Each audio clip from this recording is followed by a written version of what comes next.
Hi, everybody. Thank you so much for joining us today. We'll get started momentarily, just letting some folks in from the waiting room. If you are new to our group, we are the eConsult Work Group and California eConsult Coalition. We have payers, providers, and interested stakeholders in supporting safety net and Medi-Cal patients from across California. And we also have folks coming from other states joining us today. So we're so glad to have you on today. We're focused today on best practices for eConsult in neurology. So we're going to introduce our speaker momentarily, just letting our last few folks in. And while we do that, I'll go through our disclosures for today. This is an educational session. Some folks who are on will be attending for CME credit. Others are just in for informational purposes.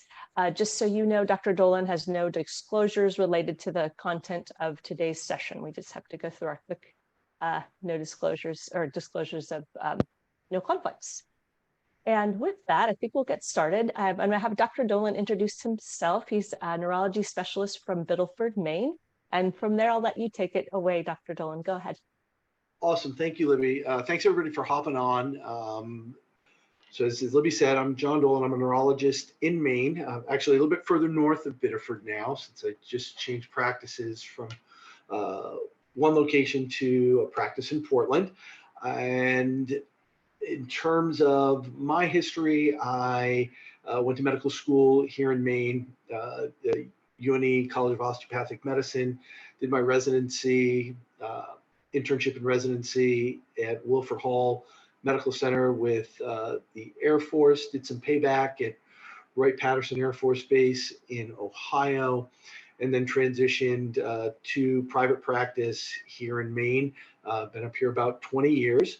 I have been doing e-consults with ConforMed, I think for 4 years now, maybe a little bit longer.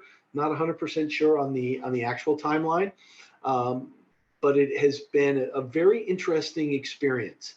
And as we go through today, I want to talk about some of the things that I've seen in a real world application, boots on the ground kind of stuff about how, as a neurologist, as a specialist, I can be of the most benefit to the PCPs with regards to getting information and answering questions with regards to certain neurologic conditions. Some of the things that I've seen and try and streamline the process as much as possible. So let's go ahead and move on to the first slide, or I guess next slide. So I'm old, and when I was a resident, after internship, one of my mentors handed me the first paper that I was ever handed was the paper by Dr. Goldman, The 10 Commandments of Effective Consultation. And I looked at the attending, Dr. Duginski. I'll never forget him, a brilliant man, and said, "What do I need this for?" And he said to me, "John, you need to understand what your role is as a consultant. And if there's any way for you to make the primary care provider job a little bit easier, you can do so by making sure that when you are consulted or referred a patient, that you follow these 10 commandments." And this was in the mid 90s. And he gave me a paper that was 13, 14 years old at that time. And then some 40 years down the road, we're still kind of looking at this, right? So in the Goldman paper was in 83, and it outlines the 10 commandments for effective consultations. And whenever I try and answer a request for a consult, I always have these 10 talking points in my mind. And again, this is a 1983 paper. On the left-hand side of the slide, it was updated by the Archives of Internal Medicine some 35 years later, with some additional modifications related to the brave new world of medicine. And it probably could do for another consult or another upgrade at this time, just given the increased access to telemedicine that is available currently. And this includes not only the electronic consults that we do, but also telemedicine in general.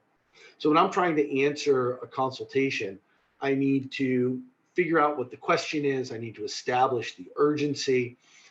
I need to review any records myself and not rely on the report, and then provide a brief and specific answer to the question that's posed.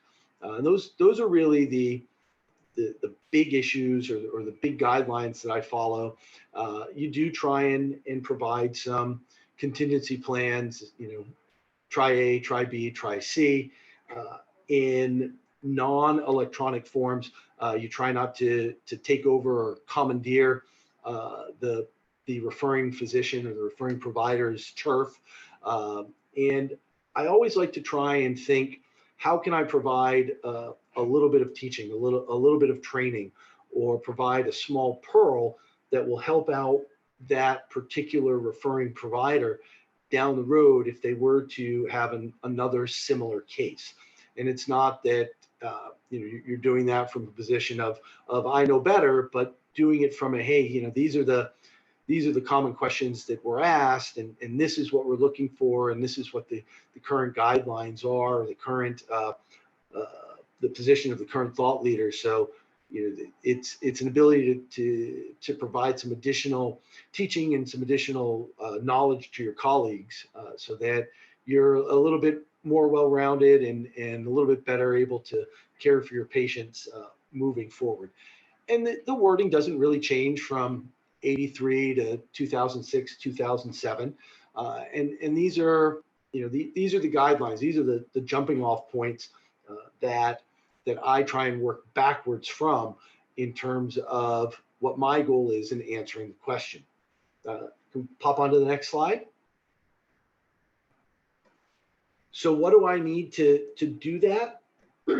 I can help you best if the question that is asked is brief, simple, and direct. I can help you best if the question is accompanied by a brief and specific medical history around the question that is asked. If there's any pertinent finding on exam, then that becomes very important as well. And these pertinent findings can be normal or abnormal. I don't expect a primary care provider to be a wizard at a neurologic exam any more than I expect myself to be able to, identify, subtleties of heart sounds. It's not my lane, and I try and be very good at what I do. And sometimes getting just some basic information is incredibly important in terms of how we're going about formulating a plan and formulating an answer to the question that's asked. Any evaluation that's already been done, labs, images, etc., become very important to have access to as well. Next slide. When I complete an e-consult, I will try and provide the most direct answer possible. This may or may not include a specific diagnosis to the questions that is asked, or that is asked rather. The pertinent findings will be synopsized, and in those pertinent findings, I will try and include that little pearl of wisdom, that clinical pearl that you can take home with you, so that if something similar arises in the future, then that may be the tickler that you need to say, oh yeah, I saw this patient or had this electronic consult for this reason, and this was the finding, and this was the process, so that there becomes a greater confidence in independence surrounding certain neurological conditions. If there's any additional evaluation that's required before we can formulate that plan or formulate a specific diagnosis, there'll be recommendations for this. And then a template for any type of therapeutic intervention will be offered. This may include specific medications or other ancillary interventions. It may include, this patient is a little bit too complex for electronic management, and direct face-to-face appointment may be required at that point. or it may be, hey, let's get a little bit more information and circle back, and we can decide what the right step is once we have these additional data points. Next slide, please. Limitations. These recommendations obviously come with some caveats. And I think that with some of the new upgrades on the ConforMed system, those caveats are spelled out a little bit better. First, we can't look at any images directly. As a neurologist, we spend a lot of time looking at a variety of different neuroimages, and we like to be able to look at the images independently. I don't pretend to be a radiologist, but I do know my way around MRIs and CT scans enough to be comfortable looking at them and formulating my opinion on them. So when that's not available, we are limited a bit by the radiologist interpretation.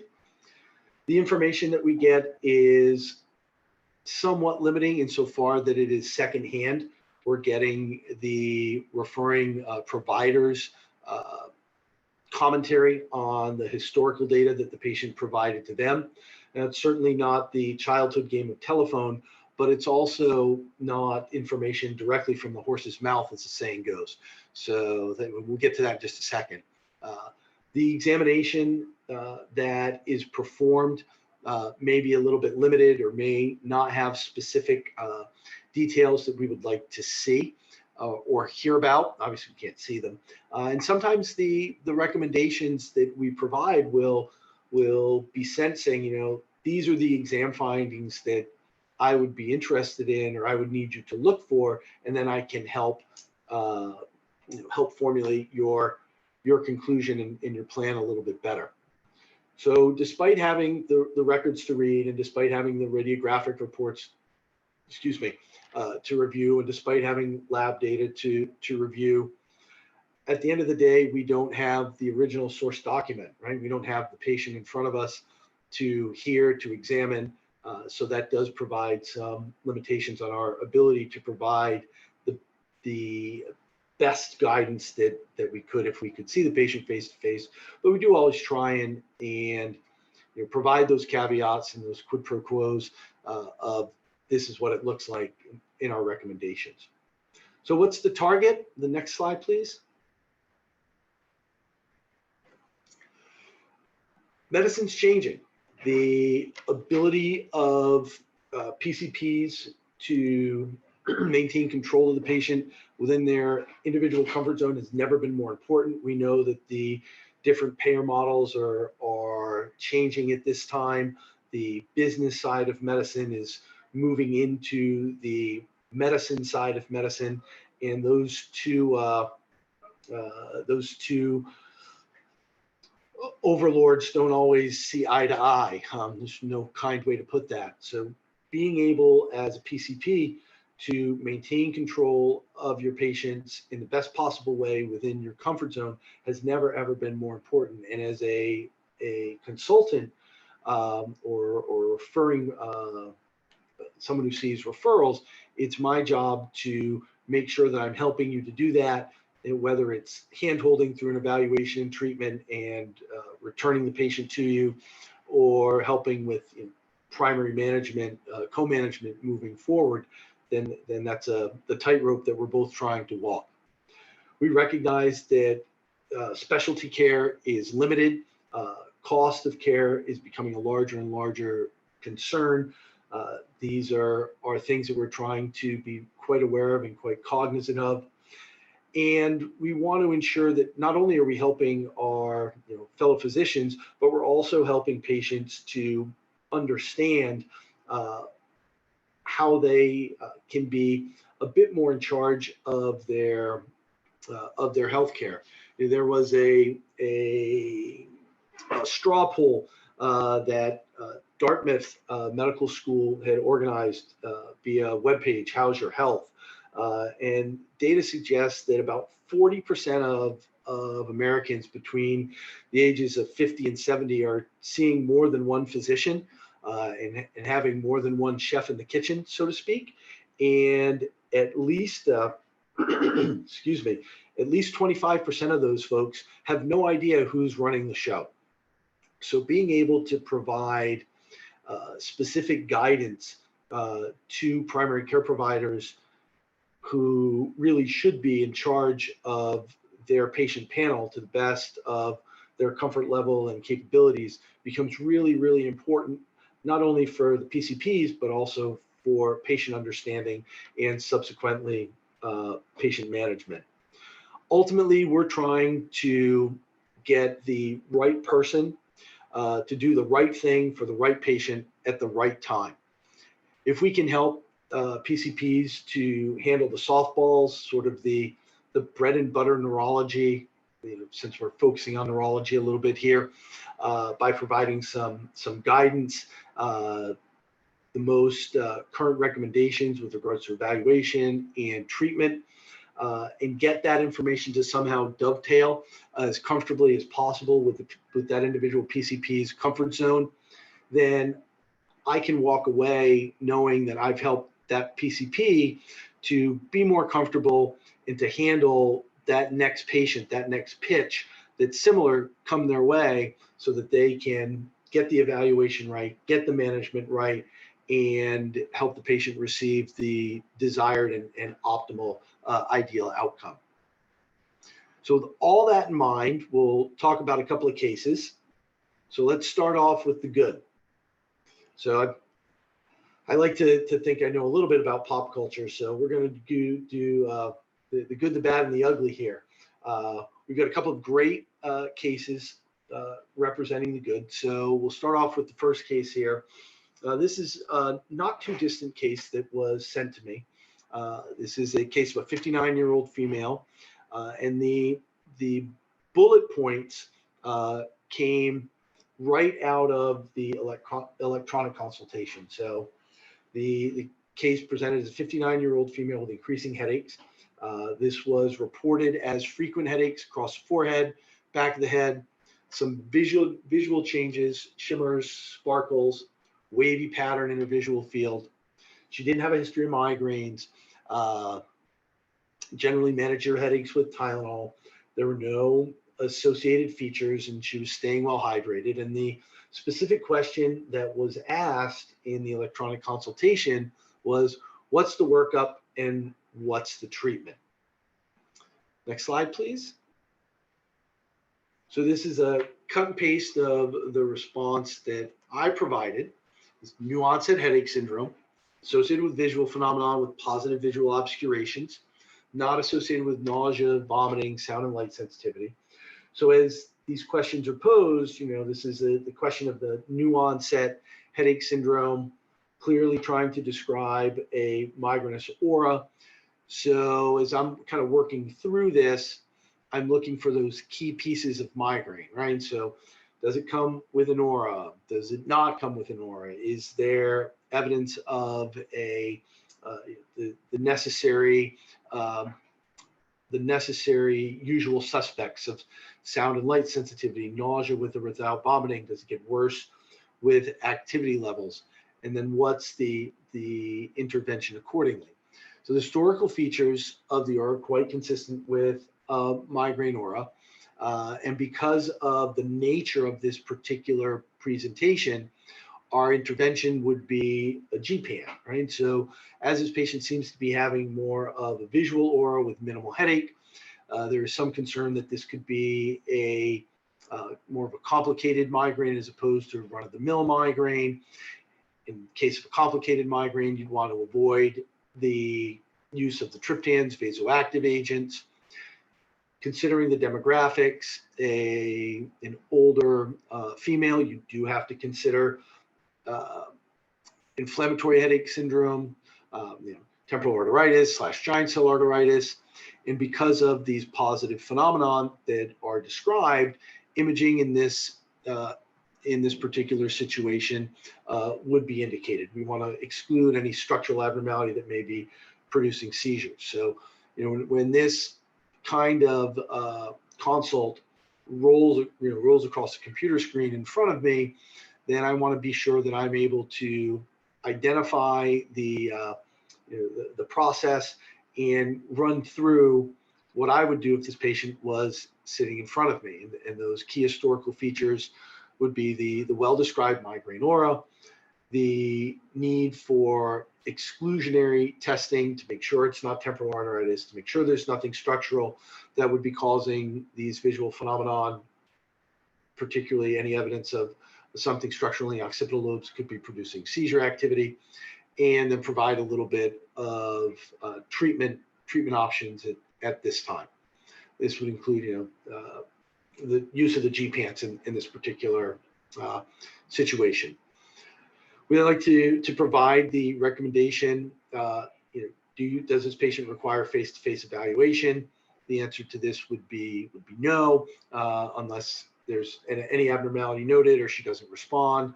And then the caveat of, well, we didn't see the patient, so make sure you keep that in mind when weighing in our recommendations.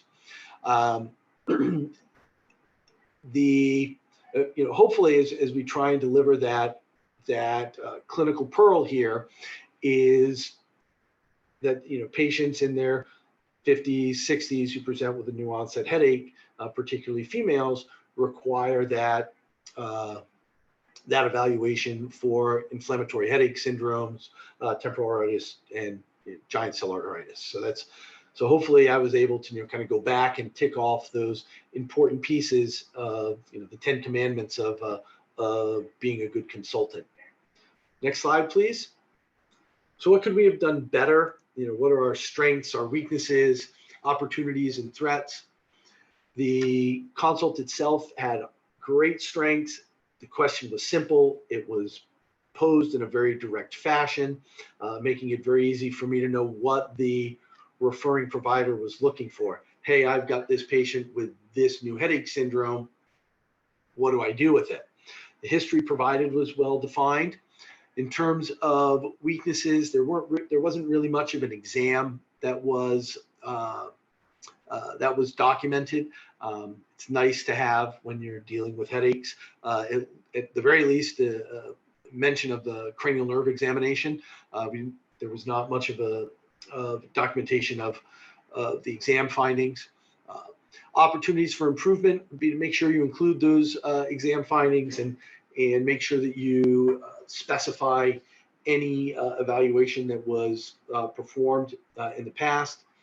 In terms of threats, where's our the holes that could get us into trouble? This is a pretty straightforward case. Let's go on to the next slide. We'll talk about some more good. Also relatively recent consult. Again,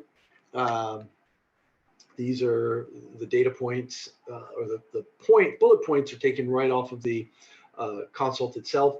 So 35-year-old male with epilepsy, breakthrough seizures. Here's his history of epilepsy. He presented with increasing seizures over the last few weeks. He started on Keppra about 6 weeks ago, given some diazepam for breakthrough seizure activity, still having seizure activity. There's documentation of compliance with the medication, having some non-specific muscular tightness as well. A little bit of background information about the seizure history. Seizure started at 19, hasn't been on medication since they stopped, and it's been quite a while since the onset of symptoms and the last time he took an anti-epileptic agent. There's documentation that the patient isn't driving, which is important for local laws and how patients need to follow local guidelines with regards to use of operation of motor vehicles after a seizure. And then the question that was asked was, in the note itself, was telemedicine to neurology for history of seizures, continued care on Keppra. So pretty good question being asked there. Go to the next slide, please.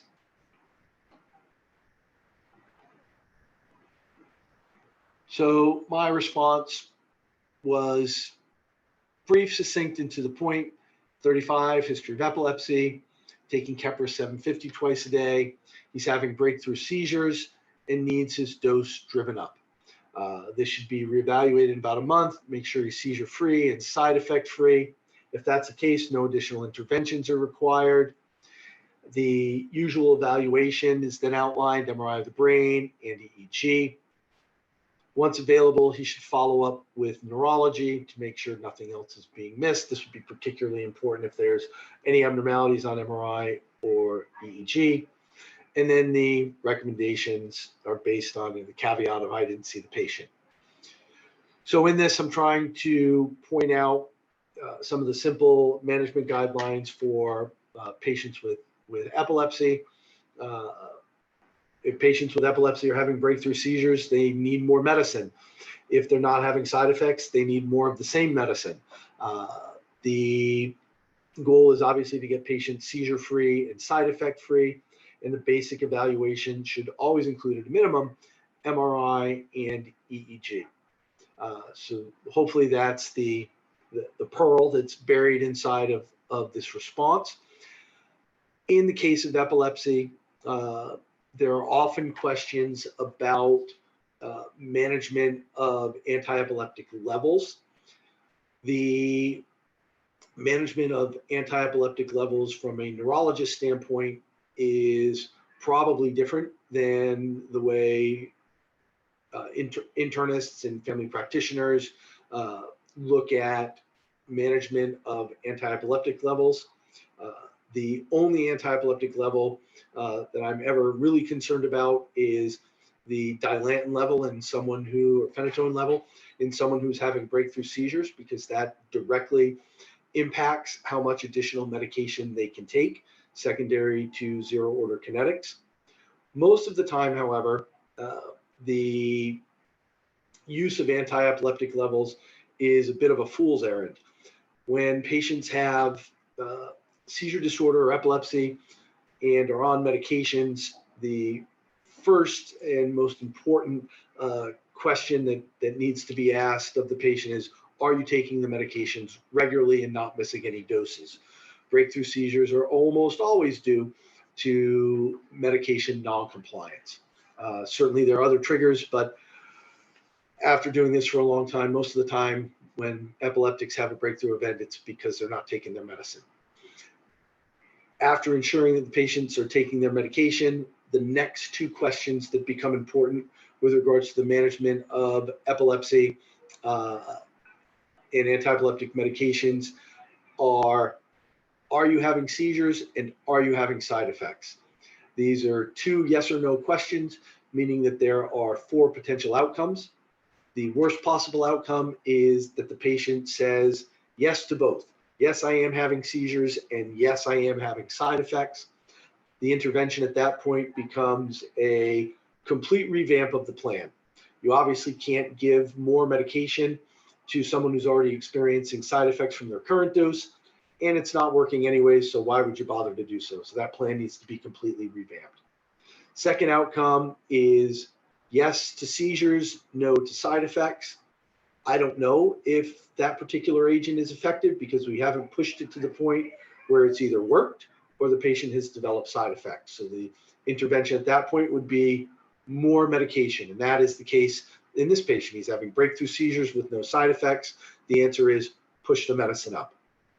If the patient reported no seizures but has side effects, the third of our possible outcomes, then you want to reduce the dose of the anti-epileptic. It's doing its job, but it's also too high of a dose because now the patient's experiencing side effects and needs a little bit less medication. The final outcome is no seizures, no side effects, and that's our own little slice of utopia, where it's the right medication at the right dose that's providing both efficacy and tolerability. And that's what we're looking for when we're treating epilepsy. And there's been more than one, probably more than 20 times where that particular pathway, that particular decision tree has been pointed out in a variety of different consultations that I've performed electronically. The pitfall rather, of chasing an anti-epileptic level is you run the risk of treating a number in ignorance or in direct just flat out ignoring what the clinical syndrome happens to be at that time. So it's much more beneficial to treat the patient and what they're reporting. Yes, seizures, no seizures. Yes, side effects, no side effects, and use that decision tree as a methodology to determine what you're going to do from adding or reducing medications. And again, there are certain medicines where once that decision has been made, it becomes important to know what the levels are. Phenytoin in particular, because of the zero order kinetics. But other than that, the numbers don't really provide much benefit in terms of epilepsy management. Let's go to the next slide, please. So we do our strengths, weakness, opportunities, and threats. The strengths, again, clear, detailed history. The exam that was documented in the referral was pretty solid, had all the pertinent information. The question was clear and concise. The labs and the medications that the patient happened to be on were well listed and very clear in the data that came along with the question. In terms of weaknesses, as I sifted through this, couldn't really come up with any. Opportunities associated with this. This is a great case to highlight the management of anti-epileptic therapy and to outline the workup of epilepsy. So on my end, when I'm trying to answer this question, I want to be able to include those little pearls of, hey, when you have a patient who presents with first onset seizure or increasing seizure activity in a known epileptic, make sure these particular boxes are checked in terms of the evaluation. In terms of threats, no really frightening threats are identified. Next slide, please. Some of the others, different cases that are quite amenable to electronic consultation. Tremors, with a little bit of information, we can provide a pretty good idea of what type of tremor a patient is dealing with. In those situations, we would want to know when the tremor occurs, what the frequency and amplitude of the tremor is. Is it fine and fast? Is it slow and coarse? What makes the tremor better or worse? If there's any family history of tremor. Those are great cases for electronic assistance. Memory loss, we can certainly provide some pretty succinct and pretty straightforward guidance with regards to the evaluation of memory loss. I am expecting that there will be a bit of a rush, if you will, on folks coming in with memory complaints secondary to the second monoclonal antibody for beta amyloid having been given full FDA approval. I've already seen a number of patients in my practice that I already follow call in and want to know if it's an agent that they would qualify for. There's a very pretty structured evaluation for memory loss and concerns for dementia, whether that's the performance of standardized bedside mental status testing, mini mental status examination, Montreal Cognitive Assessment, St. Louis University mental status examination. The laboratory evaluation is fairly straightforward. The imaging recommendations are fairly straightforward. These are all things that are quite amenable to electronic assistance and guidance with an e-consult. Once that is that's done, and this will usually, from a response standpoint, include trying to determine whether or not there is a functional impact associated with the cognitive complaints or whatever the observational findings are.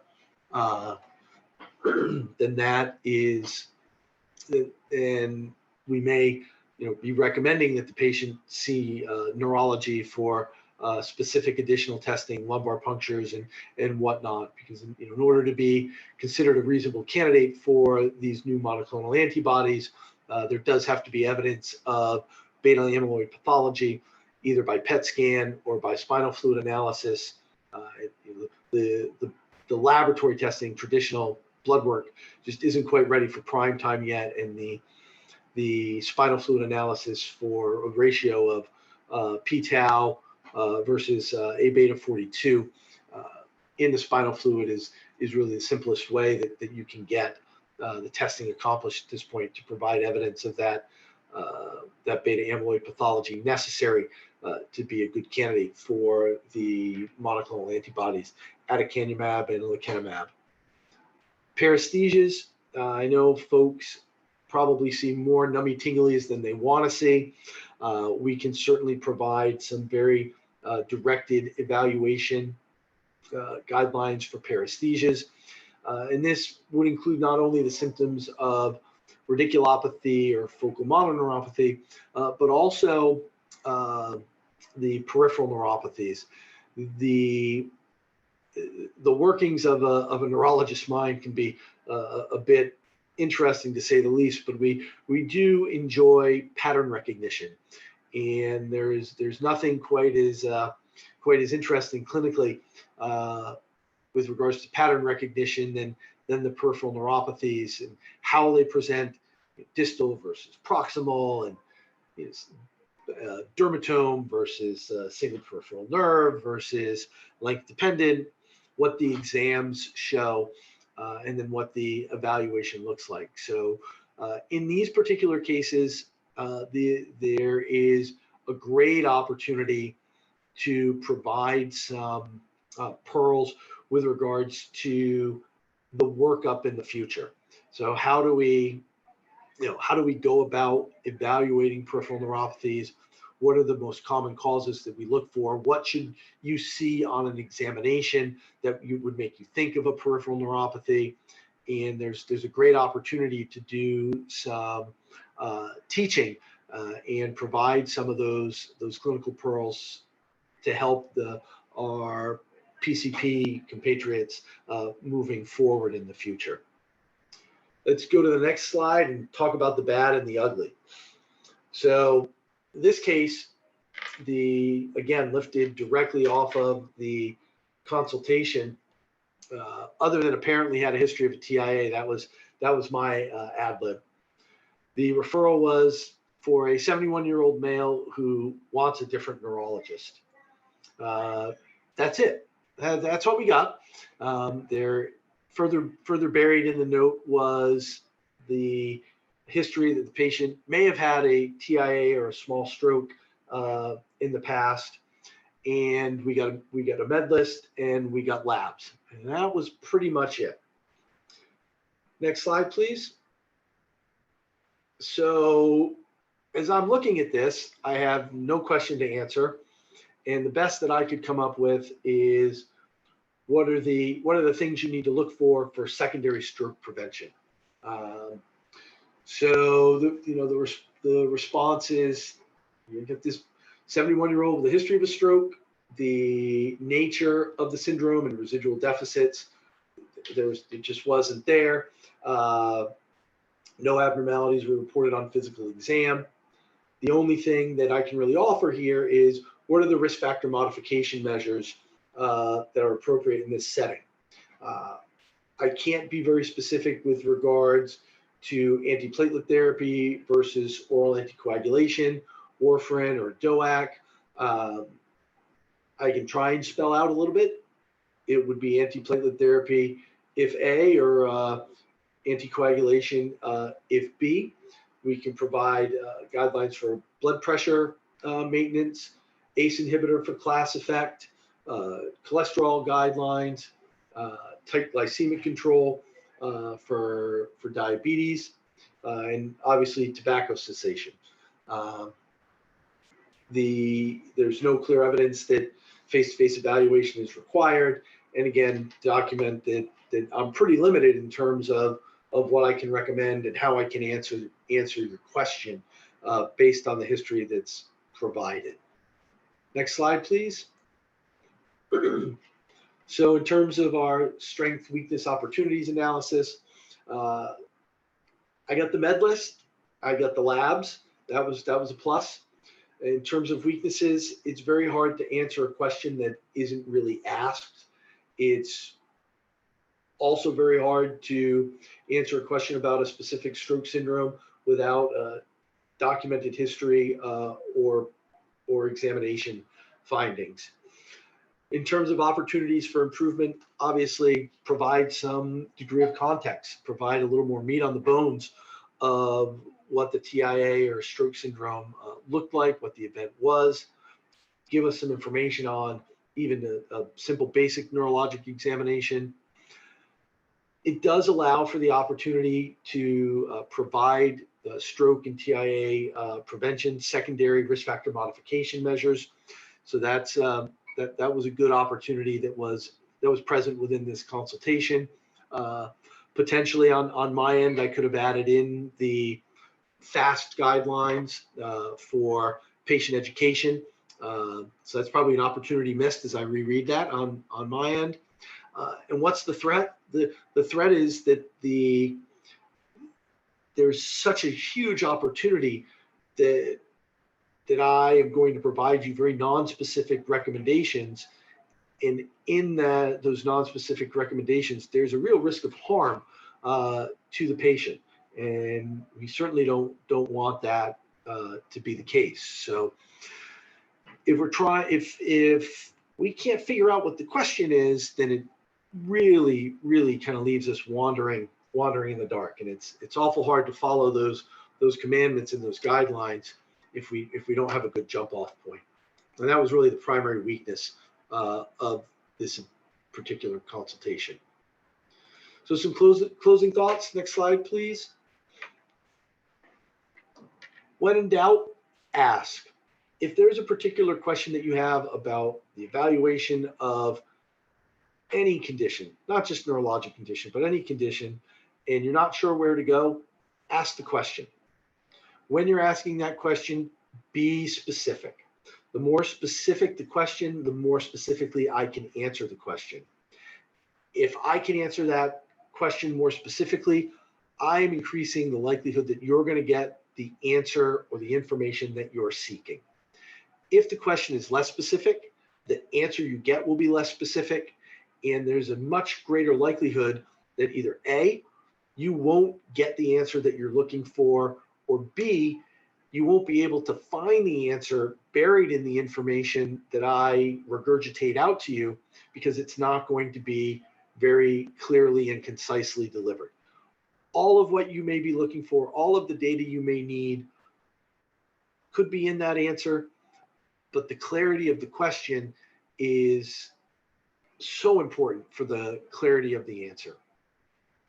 Pearls, I always try and provide a clinical pearl, a little tidbit of information that can be taken back with you as you move forward, taking care of patients in the future.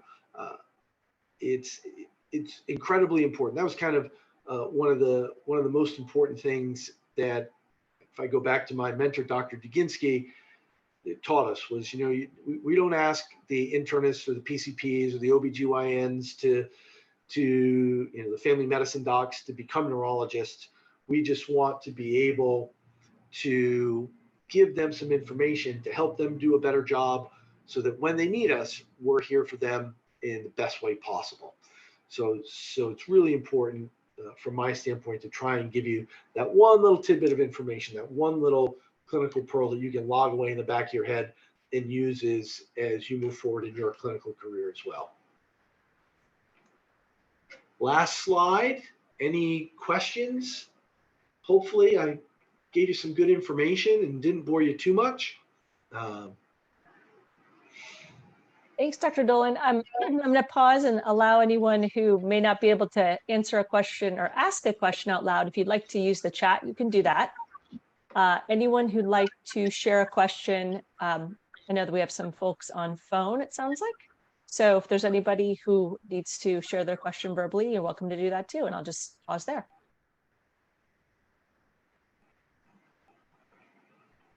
Dr. Dillon, I have a question. Just wondering if you do pediatric neurology consults, or is that, do you have another specialist colleague who does those? Typically, that would be a pediatric neurologist. The 99.9% of the adult neurologists run away from pediatric cases very quickly. In my training and in my formative years, we were asked to do some dabbling in pediatrics because the Air Force didn't have many pediatric neurologists. I think in my time there, they had two. That was for the entirety of the Air Force. So we were asked to do a little bit of pediatric neurology. And personally, outside of the ugly inborn errors of metabolism, there are some pediatric things that I don't mind looking at and taking care of. But for the most part, most neurologists are adult neurologists will want nothing to do with pediatrics. Less than nothing. And with your Air Force background, just wondering, do you see much coming in around traumatic brain injury? Do you see any TBI related consults? Yeah, so we get quite a bit of TBI consultations. In my practice, I have a very good working relationship with the athletic trainers at the local high schools.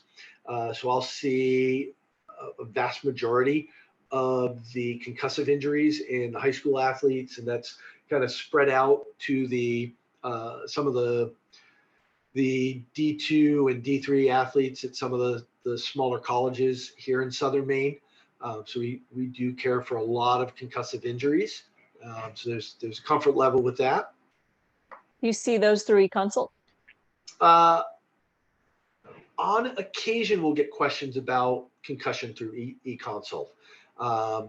General guidelines, yeah, we'll get those. I'm kind of rolling back in my memory of seeing those consults roll through, and they're not too many athletic related e-consults and concussive injury, but a few post-concussive syndrome questions, work-related injuries, MVAs, things like that.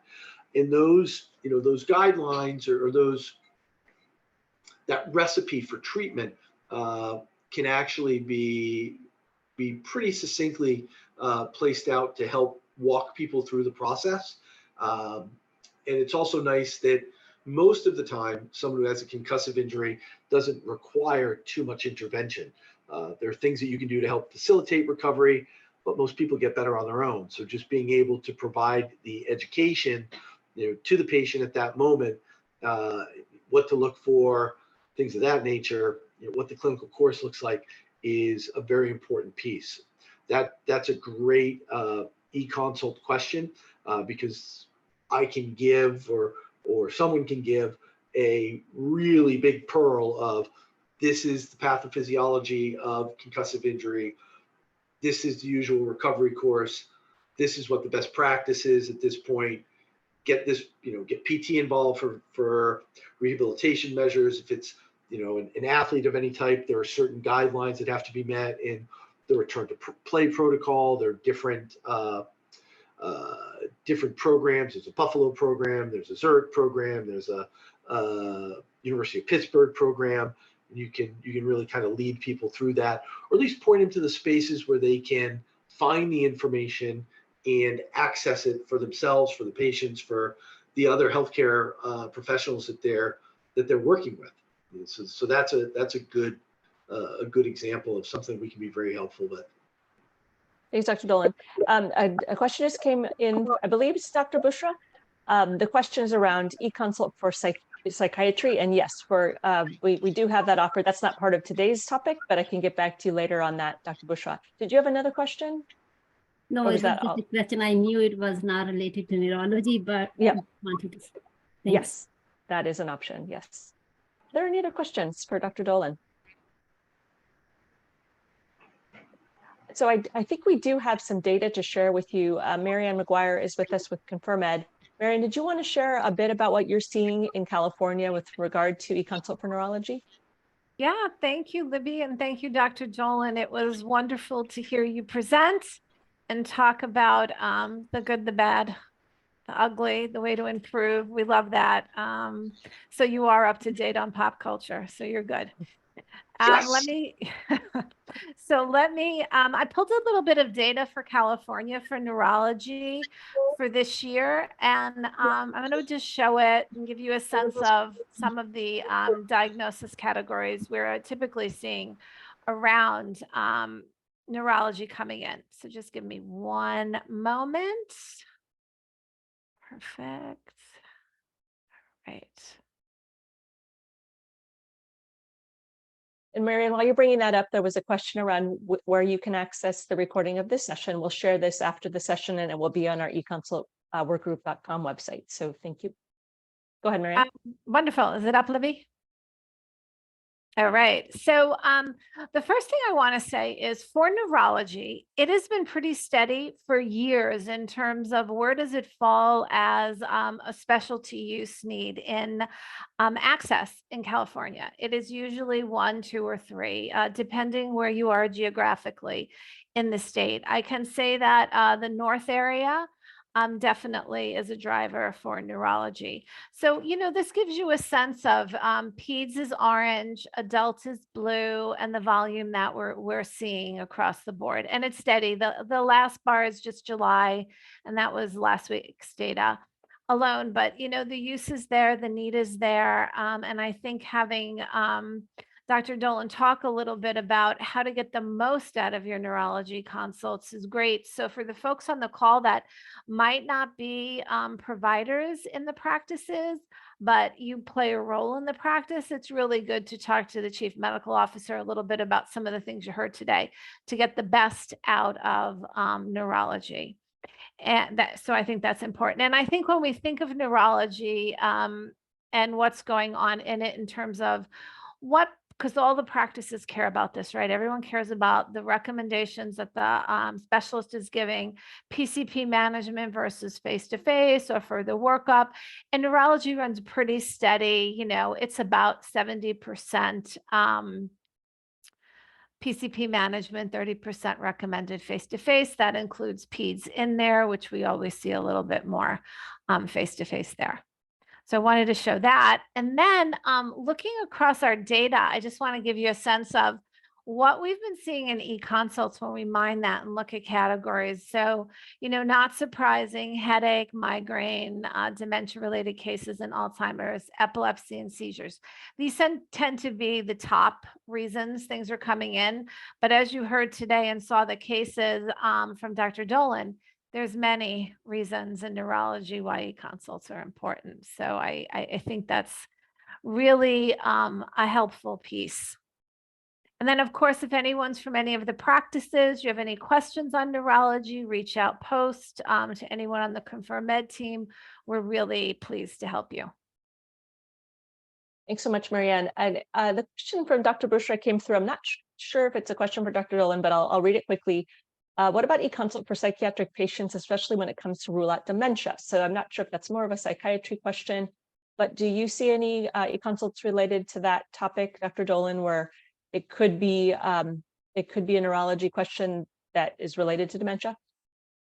Yes, absolutely. I think that if there's a question of dementia, certainly getting neurology involved, typically we would see that question as memory loss, or sometimes you'll see behavioral changes.